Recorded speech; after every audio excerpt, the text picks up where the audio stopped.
Gentleman from Hawaii, Mr. Case, is recognized for 3 minutes. Thank you, Mr. Speaker. As the representative of the state with one of the largest exclusive economic zones in our country, as the representative of the state that sits in the middle of the Pacific, where we are seeing increasingly overfishing, including the use of these techniques throughout our Pacific, I rise in very strong support of the Driftnet Modernization and Bycatch Reduction Act. This bipartisan legislation is necessary to transition fairly an important West Coast fishery away from the use of large mesh drift nets. I want to commend, in addition to Senator Feinstein and the Republican co-sponsors, Congressman Liu on our side for his work on the bill in the House.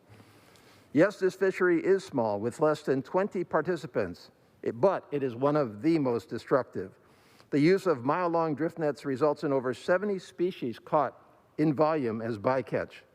The problems with this practice are nothing new. Beginning in the 1980s, Congress and the Republican and first Bush administrations recognized its destruction and worked together to reform the practice, culminating with a near complete global moratorium on the practice.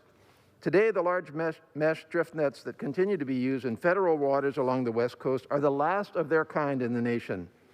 This bill closes that loophole and phases out the practice. Fortunately, new fishing technology has been developed that catches swordfish at a profitable level without the huge levels of bycatch associated with drift nets. That is good for fishermen, good for consumers, and good for the marine environment.